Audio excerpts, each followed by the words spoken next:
Listen, man, we're going to take a break from the hype and the madness. We're going to take a look back, take a look at some sweet budget commanders of yesteryear. There's a lot going on right now, brother. Remember Bob the Builder? Can we build it? Yes, we can, but guess what? Everybody can build stuff, but can we meet our budget goals when we build it? Well, Bob the Builder is a union shop. You know, you got to pay overtime, you got to cover insurance. Forget all that, dude. Come over here to Better Commander, buddy. Come to the bosom of your old pal, Nicky G. Right? Get in the Patreon, get in the Discord, like and subscribe to the channel. We're going to showcase some sweet budget commanders today and talk about some key cards. It's a mess out there. Gotta have a damn trust fund to play this game, but not here. Take a look at this guy, Wurm Speaker. 2 green for a legendary creature, human druid, it's a 3/3.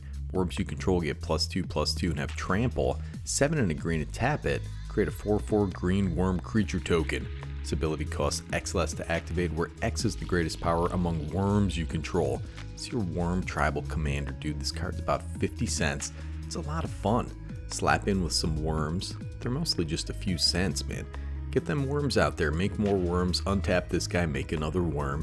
Then you got Beastmaster Ascension, Unnatural Growth. You're gonna blast through for amazing damage. Speaking of which, I think this card is a little bit undersold. Unnatural Growth is 1, green.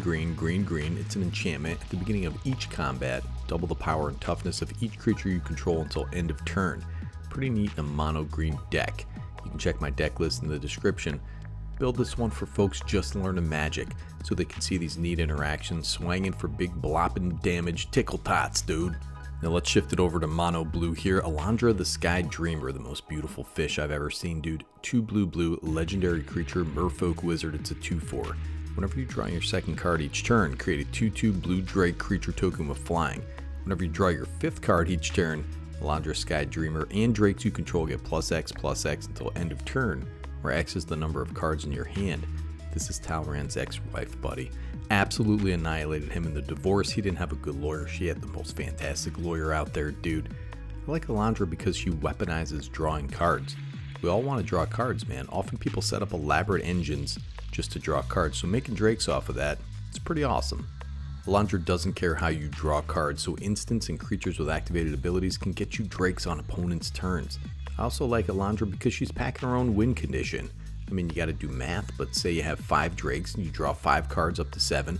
It's 35 flying damage, dude. It's a lot of fun. Oh my gosh, what if you entered the infinite, dude?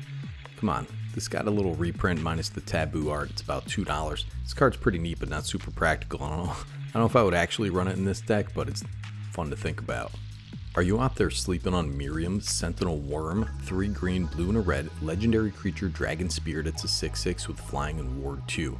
Whenever another non-token dragon enters the battlefield under your control, so that includes casting or blinking or whatever, create a token that's a copy of it, except the token isn't legendary. Oh my god, dude, this thing is about $1. This is a banging commander, even if you're playing on a budget. Baldur's Gate had all these sweet, cheap dragons. Let's take a walk down memory lane here. Look at this guy, Thrakkus the Butcher. 3 red and a green, legendary creature, dragon peasant. Just like Nicky G, an old peasant here, he's a 3/4 with trample. Whenever this guy attacks, double the power of each dragon you control until end of turn. Somehow he never seems to run out of fresh meat. That's what she said, dude. Now come on, this is Magic the Gathering. Everybody needs a dragon deck, but not everybody wants to spend $20 on an dragon, dude.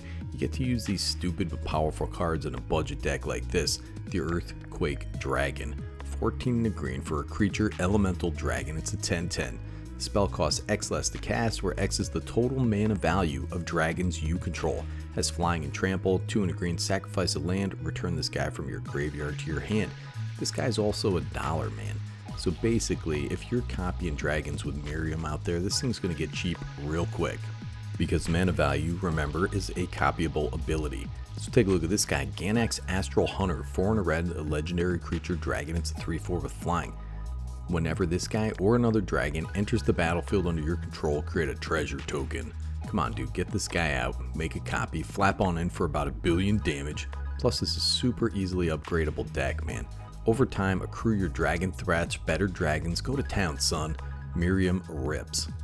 Speaking of ripping, we got the ripping and the tearing out here. Agent Frank Horrigan, 5 black and a green, legendary creature, mutant warrior, it's an 8/6 with trample. This guy is indestructible as long as it attacks this turn. Whenever it enters the battlefield or attacks, proliferate twice. God damn, dude, what a beast. He's got some kind of green flamethrower. Come on, brother. He's pricey, though.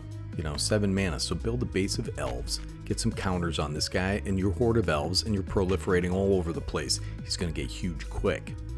And you know what? You could also roll with poison if you're an animal. If you're a horrible animal out there, dude, an absolute mad lad out there. This one got up to about $130 this deck. Having a 7 mana value commander can be a boon. If you run cards like Stinging Study, 4 and a black for an instant, you draw X cards, you lose X life, where X is the mana value of a commander you own on the battlefield or in the command zone. Have you ever seen this card, man? The Tangleweave Armor, 2 green artifact equipment, living weapon.